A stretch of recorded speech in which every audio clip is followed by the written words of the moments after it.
Welcome back coders, and let's continue the series on Python. In the last video we discussed about init and we did this, as you can see, and we discussed about OOP, right? So today we have two topics with us. One is constructor and one is self. I think we have talked about self here also. Let us expand it. So in the last we talked about init, right? So init is a constructor, but why is it called constructor? A constructor? Let me show you. Discuss these things in this video. So first let me delete all this. Okay. Let's delete this also. I deleted it, and now let's start working with this computer class only.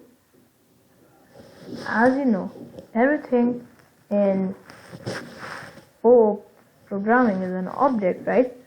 So we'll do like this. I'll say C is equal to computer, and now it is an object. So in your system there is a heap memory which contains everything which is object, right? So in this memory you can tell that it is int, it contains also int, also float, complex, and everything. As you know, everything in Python is an object. So in this scenario the object will take some space in the heap memory, and so as you know, object must have an ID, right? So I will check the ID by this, by C, by print. No. Let's print ID. Print ID C. Okay. Let me just open my console. Here, now it's here, and let me just shift it above like this, as so that you can see the whole code. And now let's check what has happened. Oh, you can see error C computer. So what is the error? The error is that, as you can see, this class is empty. So for that you choose pass. That in functions also. So we use the pass, and then let's run the code. I want to keep this empty, and as you can see, the ID of this class computer is 2181509860176. So this is the address of the memory. So what if I name another variable called C1, and then write C1 is equal to computer. It's an object.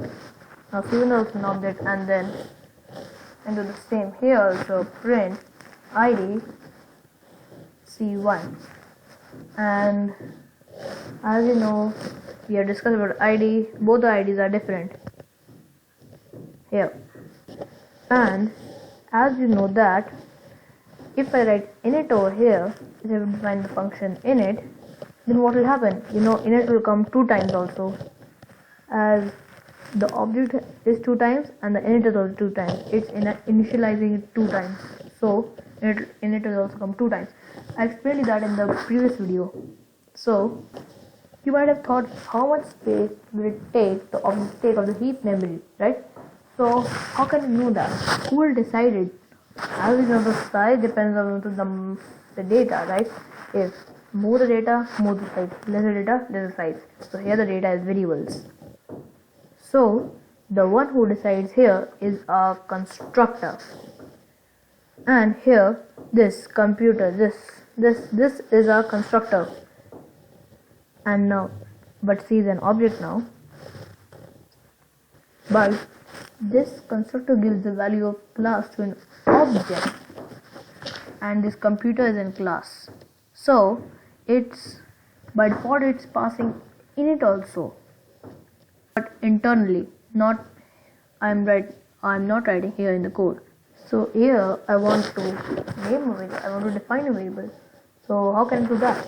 I can do it by I can do it by defining init function like this, and as you know, self will come automatically. So and here you can write self dot, I can write also that self is equal to, what can I say, self is equal to type. Yes, type is fine. Type is equal to Windows. Yes, and then self is equal to self dot, then you can write RAM is equal to 16 GB. So through computer we are learning OOP, and through computer information, right? And so this OOP will continue. It's a very long topic, so I would make many videos for that. So here I don't need the ID, right? I need to print that. But I think we have print the ID yet, so I want to print self. Yes, no, I would print C1 dot type. Okay, then I would print C dot type. And now let's go and see what has happened. Yes, Windows, and by default they are in same class, and so they are same. So I can also write RAM, and let's check what has happened. And 16 GB, yes, then same class, like this. But each object has a different ID. That's why C1 had different ID, C also had different ID. But if I want to change the name, obviously I can do that. I can take C. Oh, wait a minute. Let me just erase this and then write type, and then C dot type is equal to, then I can say MacBook,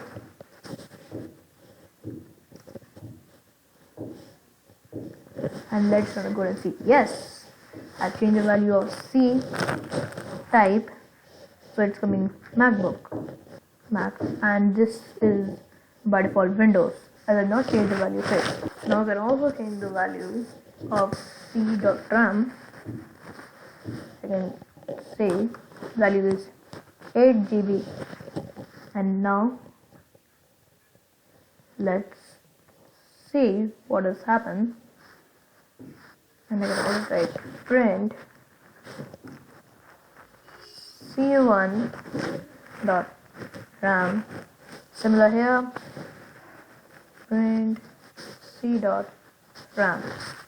And now let's go and see what has happened. Yes, you can see Windows, Mac, 16 GB, 8 GB. So thus you can change the values of these variables. So the first topic finished, constructor. Second topic, self. So why do we need self over here?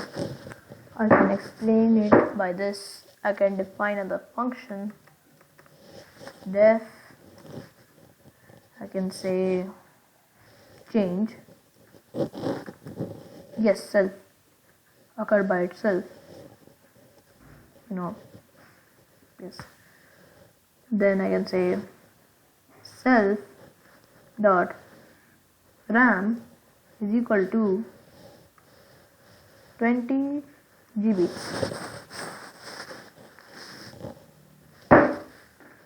So as you know, it comes by itself, and so I can also update like this. I can do like this.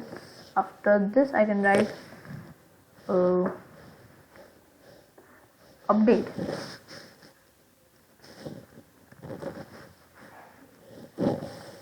It's gonna update us. No. What's the variable? Just change.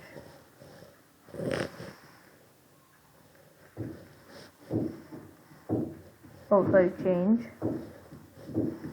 Oh, what is happening?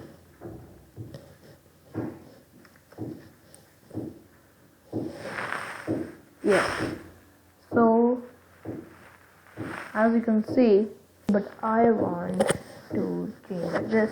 I want to write C1 dot change. Yeah, now it's fine. And now, as you can see, the execution starts from here, and here, and then it comes over here. Change. So the computer directly focuses on this here. So, what is gonna happen? So, which I am referring to? I am referring to the first one, which is C, or C2 or C1. So first let's check the value of self. Let's check what does happen. Oh no, it can't happen as self is a function, an argument. So it is referring to C1, as here I can also write it that change C1. Yes. If you have two objects and you want to work with one object, right? And that object is only self. So I think the self topic is done. Oh yes, you can see 20 GB. It has changed. So the second topic of the day is also done, which is self. So let's move to the last topic of the day, which is comparing two objects. Like this, if I want to compare, like if C is equal to C1, then print they are same. Spelling error. They are same. But it will compare ID, not the RAM. So for that, I need a function which is comp. No comp. I can say compare. Say compare, and I can also write C1. But as you compare is not a little bit function, so I have to define it here. Def compare as yourself, then x, then if self dot ram is equal to x dot ram. So here x is C1 and self is C. So no, here print the string value. They both are same.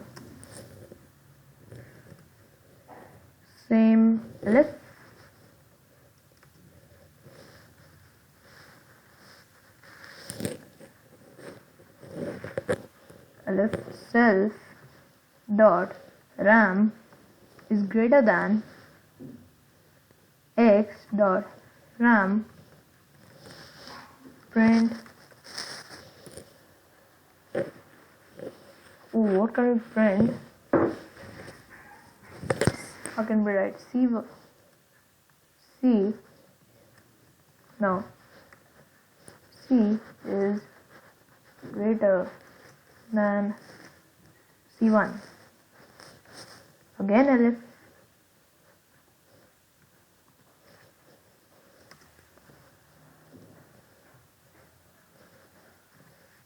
ram is less than x dot ram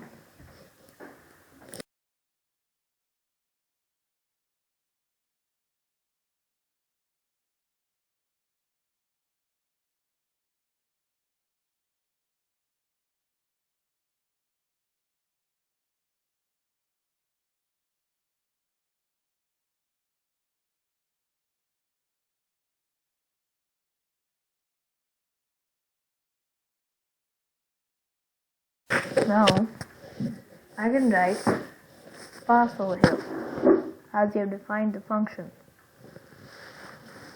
Now let's go and check what has happened. Oh, we have an error. I forgot to pass here, this over here, and you can see they both are same. Oh, I think here is an error.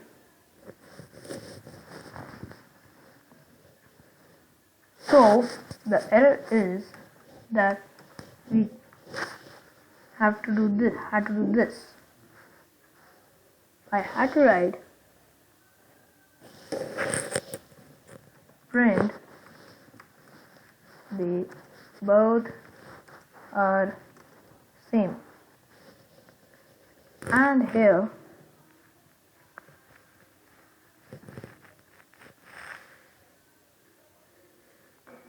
I need to write return true, then elif self dot ram is not equal to, as you know, we use not equal to like this, ram return false. Okay, so it's coming like here. So this is the correct form, like this. And now let's run the code and check what has happened. Yes, you can see they both are same. Oh no, but why is it coming? Cause it can't stop here. It needs elif or else. So I write else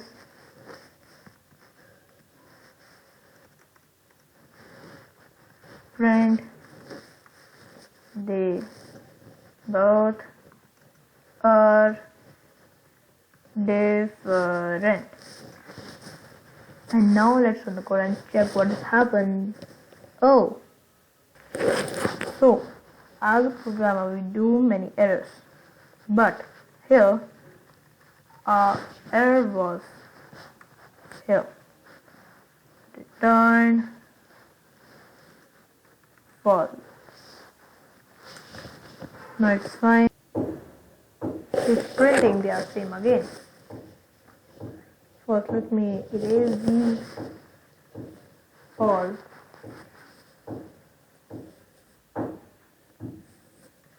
And this also. Yes. So now